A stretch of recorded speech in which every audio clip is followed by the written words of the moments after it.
Hello students, आप सबको अपने चैनल साइंस जंक्शन में एक और नए वीडियो के साथ स्वागत करती हूँ। आज के इस वीडियो में हम लोग जैसे कि टेट साइंस सिलेबस के अनुसार पेपर 2 का जो कंप्लीट चैप्टर वाइज देख रहे थे, उन्हीं चैप्टर में से अध्याय 3 का है ना, अध्याय 3 का जो टॉपिक था जीवों में शोषण, उसको इस वीडियो में आज हम लोग पढ़ेंगे। इससे पहले हम लोग कंप्लीट जो है, आप जो टॉपिक देख रहे हैं स्क्रीन पे, उन सभी टॉपिकों को मैं है ना बिल्कुल 100% कंटेंट के साथ आपको प्रोवाइड करवाई हूँ। उसका वीडियो मैं बना चुकी हूँ। आप यदि नहीं देखे हैं किसी भी टॉपिक का है ना, तो ये टॉपिक प्लेलिस्ट बना हुआ है चैनल पर टेट साइंस सिलेबस, तो वहाँ से आप इसका कंप्लीट वन शॉट वीडियो देख सकते हैं। आज के इस वीडियो में हम लोग जीवों में शोषण पढ़ेंगे। ठीक है, तो चलिए बिना देरी के शुरू करते हैं। जीवों में शोषण। ठीक है, शोषण क्या है कि सभी जीवों को जीवित रहने के लिए जो है शोषण अनिवार्य है। ठीक है, और यह हमारे शरीर में जो सबसे छोटी इकाई कोशिका है ना, उसको विभिन्न कार्य करने के लिए ऊर्जा की आवश्यकता होती है। यानी कि हमारे अंदर जो भी कार्य हो रही है कोशिका के द्वारा, उसको कार्य करने के लिए ऊर्जा की आवश्यकता होती है। और इन सभी जीवों को भोजन से जो ऊर्जा प्राप्त करने के लिए शोषण की आवश्यकता होती है। तो फिर किस प्रकार से शोषण की आवश्यकता होती है ना, देखिए कि ऊर्जा उत्पादन के लिए जो है कोशिकाओं में भोजन के विखंडन को कोशिकीय शोषण कहेंगे। जो भी हम लोग भोजन करते हैं वह जो है ऑक्सीजन की उपस्थिति में ग्लूकोज को क्या करते हैं, ग्लूकोज का उपचयन होता है ना, उपचयन करके वह कार्बन डाइऑक्साइड ऊर्जा जल में परिवर्तित करता है। तो कोशिकीय उत्पादन के लिए जो है कोशिकाओं में भोजन के विखंडन को कोशिकीय शोषण कहेंगे। हमारे शरीर में जो है ऑक्सीजन विभिन्न कोशिकाओं में पहुंचकर भोजन को तोड़ता है। जो भी हम श्वास अंदर लेते हैं उसको क्या करता है, कोशिकीय में पहुंचकर भोजन को तोड़ता है। ठीक है, जो भी शोषण जैसे दो प्रकार के हो गया, अंतः शोषण और उच्च शोषण। अंतः शोषण में हम ऑक्सीजन के समृद्ध शरीर को अंदर लेना है ना, और उच्च शोषण में क्या होता है, कार्बन डाइऑक्साइड के समृद्ध वायु को बाहर निकालते हैं।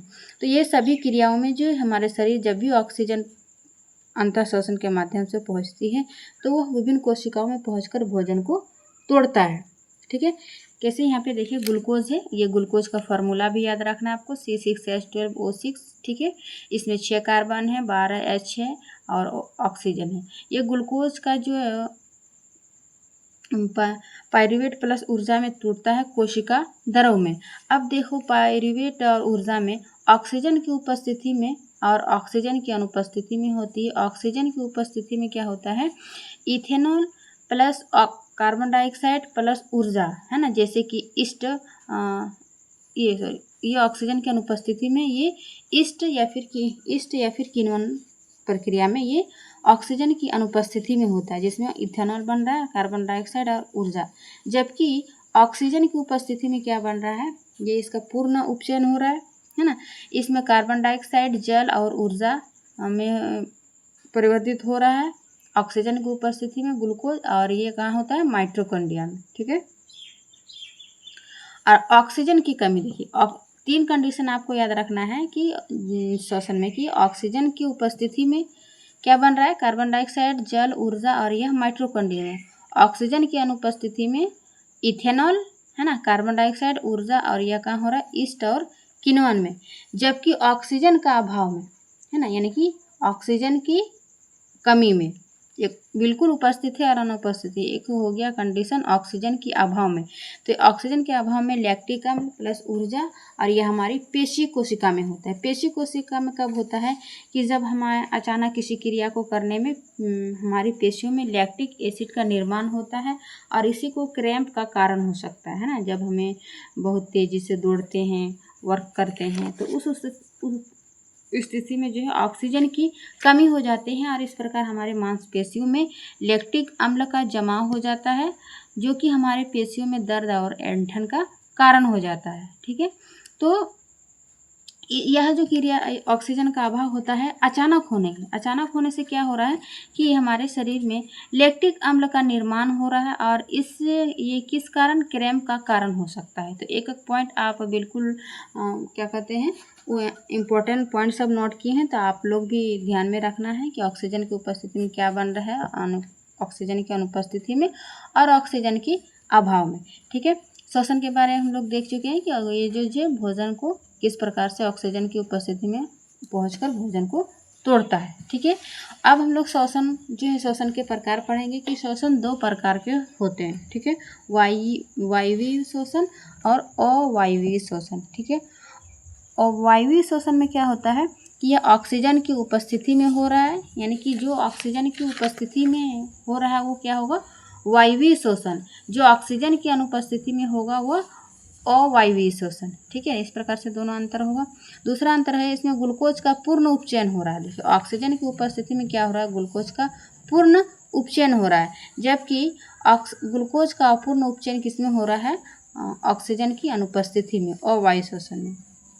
उपचयन मतलब हो गया कि कार्बन डाइऑक्साइड जल और ऊर्जा मुक्त कर रही है, जबकि इसमें एथेनॉल और लैक्टिक एसिड कार्बन डाइऑक्साइड और ऊर्जा मुक्त कर रही है।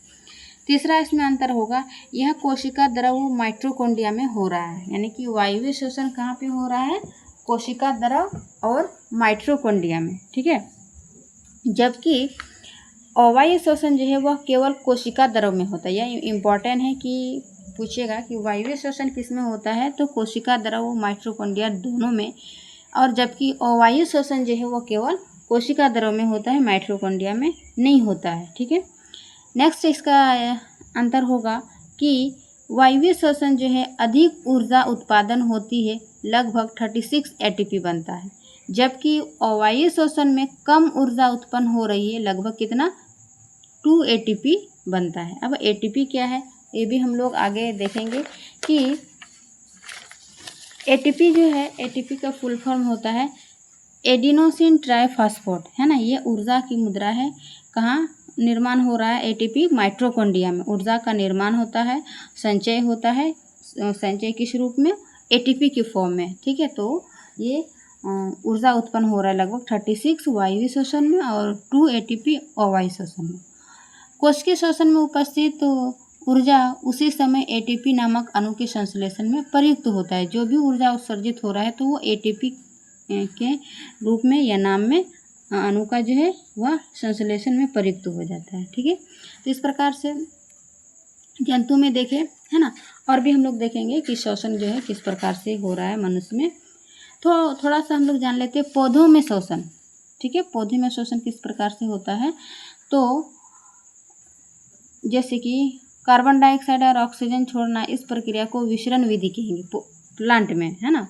प्लांट में किस प्रकार से, तो विसरण विधि के द्वारा ऑक्सीजन और कार्बन डाइऑक्साइड का छोड़ना, लेना और छोड़ना होता है। दिन में क्या करता है पौधा, ऑक्सीजन लेना और कार्बन डाइऑक्साइड लेना और ऑक्सीजन छोड़ना, जो कि हमारे विपरीत है। जबकि रात्रि में वो हमारे समान ही लेते हैं, ऑक्सीजन लेना और कार्बन डाइऑक्साइड छोड़ना। इसलिए कहता है कि रातों में जो पेड़ों के नीचे नहीं सोना चाहिए, क्योंकि वो जो हमारे समान ही श्वसन लेते हैं तो ऑक्सीजन की कमी हो जाती है, और इतनी कमी हो जाती है कि कभी कभी ऑक्सीजन की कमी से मनुष्य की मृत्यु भी हो जाती है। ठीक है, तो ये इसका वैज्ञानिक कारण था कि पेड़ों के नीचे नहीं सोना चाहिए। ठीक है, ये हो गया प्लांट में। अब जलीय जंतु द्वारा श्वसन कैसे करते हैं, क्योंकि हम लोग श्वसन चैप्टर पढ़ रहे हैं तो सभी का देखेंगे, मनुष्य का, पेड़ पौधा का, जलीय जीव जंतु का, बाकी कीट पकड़े का। ठीक है, तो जलीय जंतु द्वारा जो है जल में घुलनशील ऑक्सीजन का प्रयोग करते हैं। ठीक है, जो जल में घुला हुआ ऑक्सीजन है उसका प्रयोग करते हैं। जैसे मछली अपने मुंह के द्वारा जल भरती है तथा उससे बलपूर्वक क्लोम से बाहर निकालते हैं, यानी कि मछली किसमें श्वसन ले रही, क्लोम के माध्यम से। ठीक है, और जो विलय ऑक्सीजन है उसे रुधिर ले जाता है। जो भी उसमें ऑक्सीजन घुला हुआ है वो क्या करता है, उससे रुधिर ले जाता है। ठीक है,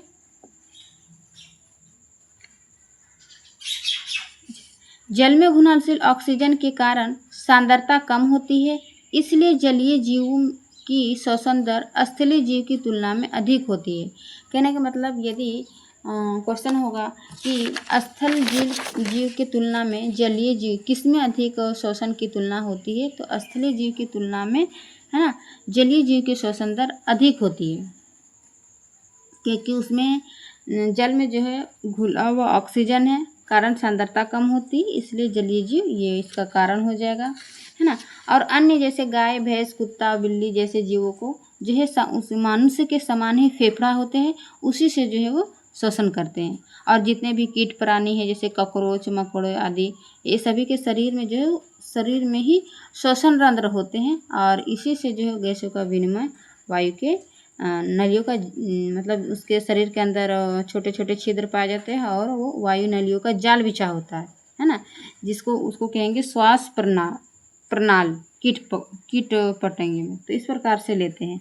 जैसे केचुआ में श्वसन की त्वचा से श्वसन लेते हैं। मेढक त्वचा और फेफड़ा दोनों से श्वसन करती है। मछलियों में क्लोम या गिल के माध्यम से श्वसन लेती है। ठीक है, इस प्रकार से। तो हम लोग पादप का भी देख लिए, कुछ क्या कहते हैं कीड़े मकोड़े का भी देख लिए, है ना। जैसे कि यहाँ पे मैं आपको दिखा रही हूँ, है ना। अन्य जंतु में श्वसन कैसे लेते हैं, ये गाय, भैंस, कुत्ते और बिल्ली जैसे जीवों में समान फेफड़े होते हैं। जितने भी कीट वर्ग प्राणी हैं जैसे कॉकरोच, कीड़े आदि के शरीर में श्वास रंध्र होते हैं। कीटों में गैसों के विनिमय के लिए वायु नलिका का जल बिछा होता है जिससे श्वास प्रणाली या वातक कहलाते हैं। केंचुआ में त्वचा में श्वसन होती है। मेढक में त्वचा और फेफड़ा दोनों से श्वसन करती है। मछलियों में क्लोम एवं गिल से पाए जाते हैं। ठीक है। और एक इम्पॉर्टेंट बात याद रखना है कि जो भी हम अंतः शोषित हो रहे हैं, यानी कि जिससे जो श्वसन को अंदर कर रहे हैं ऑक्सीजन, तो ऑक्सीजन जो है वातावरण से 21% ऑक्सीजन लेते हैं। ठीक है ना, यानी कि 21% ऑक्सीजन ग्रहण कर रहे हैं, लेकिन उसको निकाल रहे हैं ओनली 4.4%। ठीक है, ऑक्सीजन कितना निकाल रहे हैं, 4.4। जबकि कार्बन डाइऑक्साइड जो है वातावरण से कितना ले रहे हैं, 16.4%। ठीक है, और ये कितना निकाल रहे हैं, 0.04% कार्बन डाइऑक्साइड निकाल रहे हैं। सॉरी, ये उल्टा हो गया, है ना। ये 21% अंतः शोषित ले रहे हैं, है ना, ले रहे हैं, लेकिन छोड़ कितना रहे हैं, 16.4% ऑक्सीजन।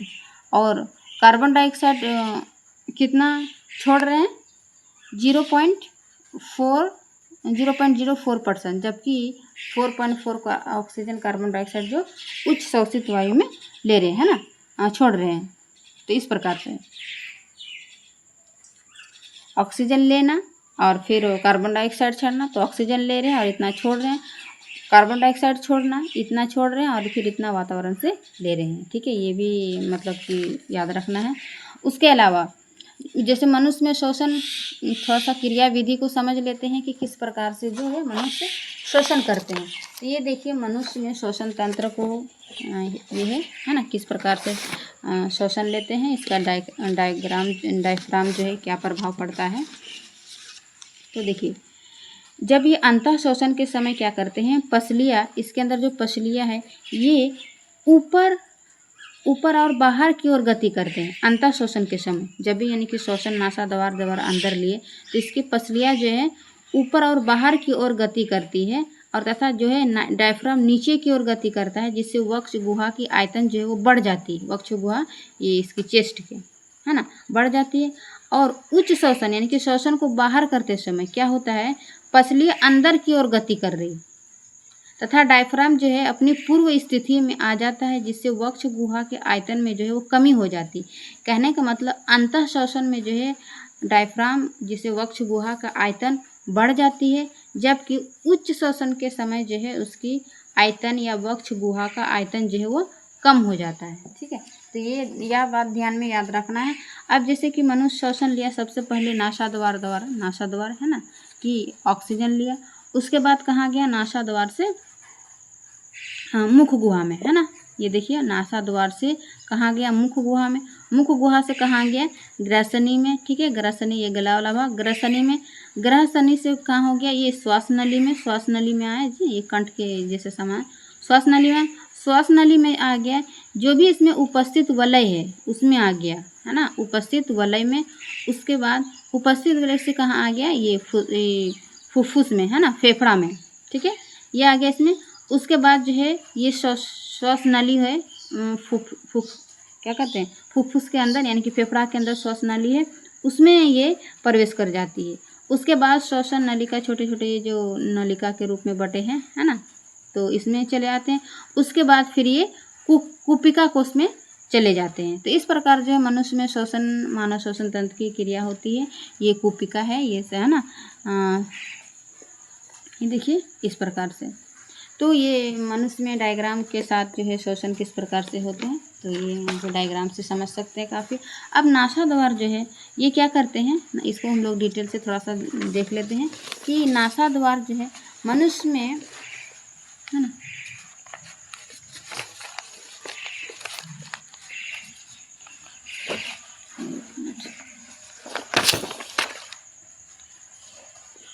नासाद्वार मनुष्य में वायु नासाद्वार से प्रवेश कर रही है। सबसे पहले किस में कर रहे, अभी हम लोग स्ट्रक्चर देखें कि नासाद्वार से प्रवेश करती है और नासाद्वार से जाने वाली वायु में उपस्थित जो है जो भी अशुद्धियाँ है उसमें महीन बालों द्वारा निस्यंदित हो जाते हैं, है ना। नासाद्वार सबसे पहले ये वायु को शुद्ध करता है। जो भी हमारे नाक में छोटे छोटे रोम होते हैं ना, तो ये सबसे पहले वायु को नासाद्वार में प्रवेश किया और ये क्या किया, अशुद्ध महीन बालों द्वारा इसको फिल्टर किया, छान लिया, है ना। और इस मार्ग में जो है श्लेष्मा की परत पाई जाती है। यहाँ नासाद्वार के इस मार्ग में जो है श्लेष्मा की परत पाई जाती है।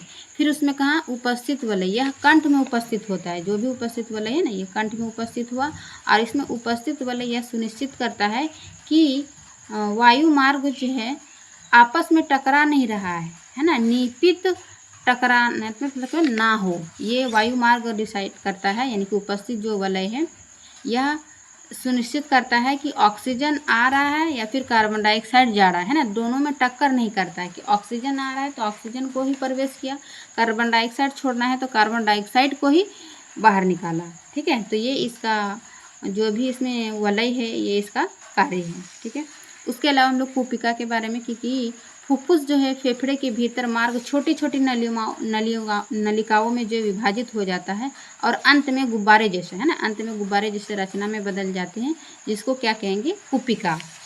ठीक है, कूपिका एक सतह बनाती है जिससे गैसों का विनिमय होता है। कूपिका की भित्ति में रुधिर वाहिकाओं का घना जाल होता है। ये देखिए कूपिकाओं की में ही जो है रुधिर वाहिकाओं का घना जाल होता है और इस प्रकार से जो है ऑक्सीजन हमारे रुधिर में पहुंच जाते हैं कूपिका के माध्यम से। अंत में जब हम श्वास अंदर लेते हैं तब पसलियाँ ऊपर उठती है और डायफ्राम जो है वो चपटा हो जाते हैं, जिससे हमारी वक्ष गुहा बड़ी हो जाती है। वहीं सांस छोड़ते समय पसलियाँ नीचे और अंदर चली जाती है, जिससे वक्ष गुहा की आयतन कम हो जाती है। ये भी हम लोग देखें। उसके अलावा एक श्वसन वर्णक है। श्वसन वर्णक यानी कि श्वसन पिगमेंट। ये क्या है, हीमोग्लोबिन, यानी कि हीमोग्लोबिन या ऑक्सीजन की सांद्रता अधिक होती है और यह आरबीसी में, हीमोग्लोबिन कहाँ पाए जाते हैं, आरबीसी में। ठीक है, तो हीमोग्लोबिन में जो ऑक्सीजन की सांद्रता अधिक होती है, हीमोग्लोबिन में ही क्या करते हैं, ऑक्सीजन का आदान प्रदान करते हैं। ठीक है, तो इस प्रकार से जो है श्वसन के बारे में। और एक बात, जब हम लोग विश्राम अवस्था में रहते हैं तो लगभग 15 से 18 बार जो है प्रति मिनट श्वसन दर होती है ना। और जब वो व्यायाम वगैरह करते हैं, दौड़ भाग करते हैं, तो लगभग 25 बार होगा प्रति मिनट में। ठीक है, तो ये श्वसन दर हो गया कि कोई व्यक्ति 1 मिनट में कितनी बार श्वसन करता है, वही क्या हो गया, श्वसन दर। तो जब विराम अवस्था में रहता है 15 से 18 मिनट प्रति मिनट, और जब व्यायाम या फिर भाग दौड़ में तो 25 मिनट। ठीक है, तो इस प्रकार से जो है श्वसन के बारे में हम लोग देख चुके हैं सिलेबस के अनुसार। ठीक है, एक भी जो है पॉइंट श्वसन से छूटे नहीं। आप लोग वीडियो को अंत तक ज़रूर देखिए, आपको डायग्राम के साथ मैंने बताई है। अब नेक्स्ट इसका टॉपिक रहेगा पाचन एवं उत्सर्जन। ठीक है, ये बिल्कुल एक एकक चैप्टर है, टॉपिक है, लेकिन यहाँ पे क्या दिया है, एक ही अध्याय में जो है विभिन्न टॉपिक को शामिल कर दिया है। लेकिन हम लोग को विभिन्न, क्योंकि हम लोग पेपर 2 के लिए पढ़ रहे हैं, तो इसको थोड़ा सा डिटेल मतलब कि जो भी इसके लिए इम्पोर्टेंट है उसी को हम लोग यहाँ पे पढ़ते हैं। ठीक है, तो चलिए, वीडियो अच्छी लगी तो वीडियो को लाइक एंड शेयर करिए। मिलते हैं इसके नेक्स्ट वीडियो में, तब तक के लिए थैंक यू।